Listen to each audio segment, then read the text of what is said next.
This is the Lone Crater YouTube. We hope this video helps. In this video, I will explain how to remove a Nissan Titan bed. First, gather your essential tools, including a comprehensive socket set, various wrenches, and a sturdy floor jack. Always ensure your truck is parked on a completely level surface with the parking brake firmly engaged for safety. Before starting any work, disconnect the negative battery terminal to prevent any accidental electrical shorts. Finally, remove the tailgate. This step significantly improves access and reduces the overall weight you will be handling later. Next, we will focus on disconnecting all the necessary components. Begin by unplugging every electrical connector that runs to your taillights and the fuel pump assembly. Then, carefully detach the fuel filler neck from the bed itself, often secured with a few small bolts or clamps.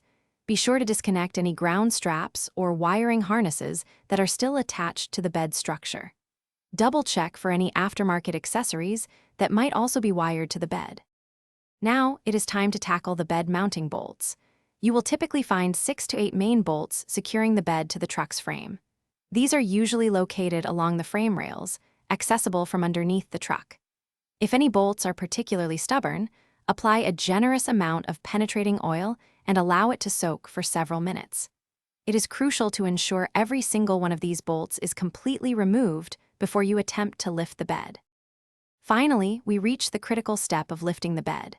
This is a 2-person job at minimum, but 3 or 4 strong helpers are highly recommended for safety. If available, a forklift or an engine hoist can provide excellent mechanical assistance. Carefully lift the bed straight up and away from the frame, ensuring it clears all remaining components. Once removed, store the bed securely on a stable, level surface to prevent any accidental damage. Thanks for watching. Consider subscribing if we helped you.